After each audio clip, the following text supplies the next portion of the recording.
Pastor Paul mentioned, my name is Bill Shreve. I would be Linda's husband, Al and Nancy's son-in-law.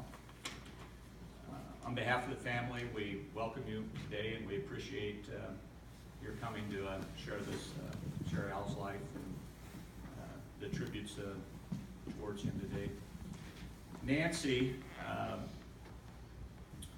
wrote a tribute to Al, and she asked that I read it, and my pleasure. I'm honored to do it. Having to do with their life. I first met Al at age 17 on the campus of Colorado State at Fort Collins. To have him as a life partner has been the best. We called each portion of our life together an adventure. The year spent raising our 5 children was the big adventure. We had our ups and downs like all families, but on the whole, they were the best years of our life. We had several adventures abroad as well as trips in the United States. We spent 22 years in Arizona growing old together, and that was also an adventure. When you have lived with someone 24 hours a day, 7 days a week for 62 years, you can look back and be grateful for all of it, especially the many wonderful people who have been a part of our life over the years. At 65, Al's open heart surgery implanted a mechanical valve, which was a big adventure for us and gave him an additional 20 years of life.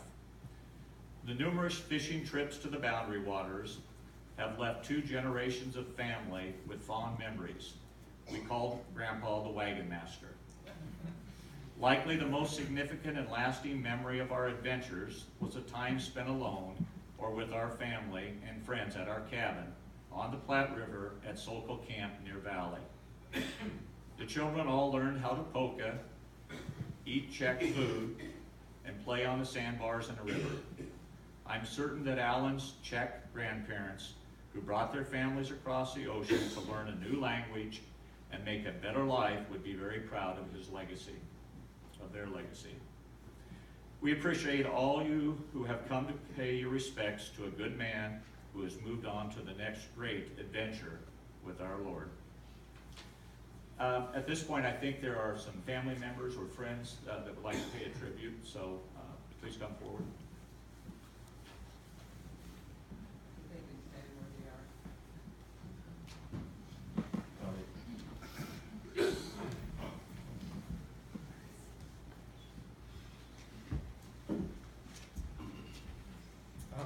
Hello, I'm Joe Shreve. I'm Linda's son. So I'm going to read a couple letters. The first one is from my brother Charlie, who is in South Africa right now on his honeymoon. Hasn't been married yet, but that's another story. So this is from Charlie. As a child, I know I once referred to you as my mean grandpa.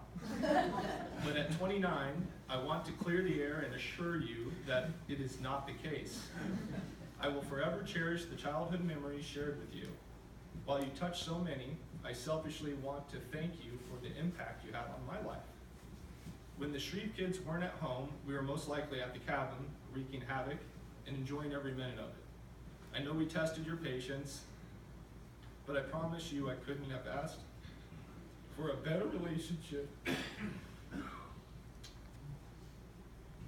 in childhood with you and Mimi. Sadly, I laugh when I think about the level of stress and irritation we must have brought to your life at times. The late night rowdiness while we were supposed to be sleeping, the time when my brothers convinced me to shoot off a firework in an actual fireworks stand, the camping trip which included a war of leeches being thrown back and forth only to result with a leech on Mimi's face. The list goes on. Notwithstanding the adolescent growing pains which you managed to endure throughout your adult life, the memories and values you have instilled in me make me who I am today. I am truly proud and honored to have you as my grandfather. While you're no longer physically present today, I will forever feel your love, strength, and support. Charlie also quoted John 14, which was read earlier.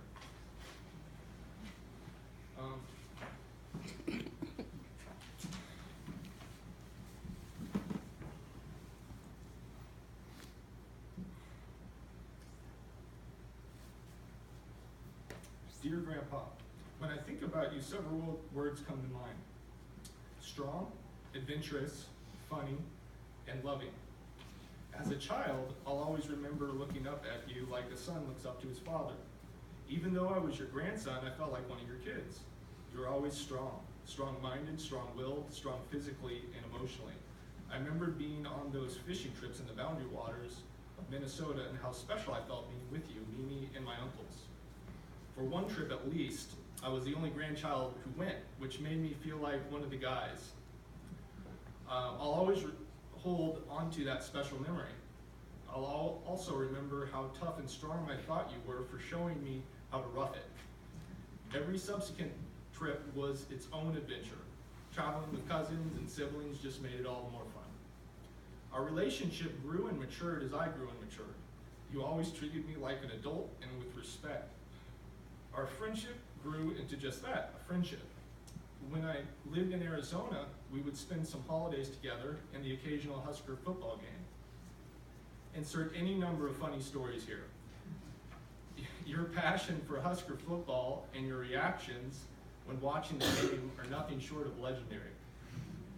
I will never forget watching the Texas A&M game with you, which might have been the most frustrating game I've ever seen. Officiating was terrible. It was our last game against A&M as we would be switching conferences to the Big Ten the following year. This was our last chance to make a statement before slamming the door. I've never heard so many F-bombs in my life.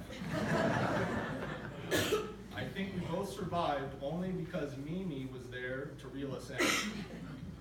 You and I are kindred spirits when it comes to yelling at the television. Go Big Red. Watching you and Mimi swoon over my baby girl Ava will always be very special to me. You were there to help babysit when Mallory and I were in a bind and she was sick. Being my child, my first child, I did what a lot of new parents do and worry about everything.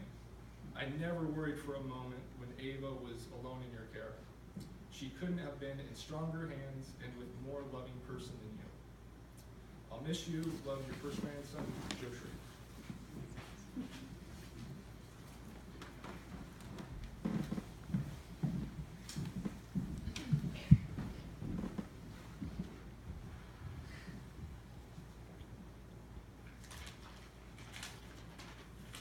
Hi, I'm Abby, the firstborn granddaughter, Linda and Bill's daughter. My Grandpa Sharpe. When I think of all the memories I have with my sweet grandpa, the very first thing that comes to mind is his love of dancing. I too love to dance, and as a young girl, he was the one who taught me not how to country line dance, or cha-cha, or tango, but to polka dance. I have so many memories of our entire family gathered at the Sokol Camp Pavilion on hot summer nights, for potluck suppers, polka dancing the night away. Grandpa always made it a special point to lead me out onto the dance floor and polka with me. I loved it. It made me feel special. And let's be honest, polka dancing is really fun. Polka dancing is a fast-paced, exciting dance that you do with a partner. Grandpa was always my polka partner. I will remember him endlessly commandeering his John Deere tractor, sitting in his big, comfy leather recliner, driving us to camping trips, suffering through my dance recitals, watching me cheerlead, sitting on the deck watching the river, lighting off incredible firework displays, making the best ribs in Sokol Camp, wearing his beloved captain's hat, and of course dancing with me. Dance on, Grandpa. Never stop. I love you forever. From Psalm 48:14, for this God is our God, forever and ever. He will be our guide even to the end.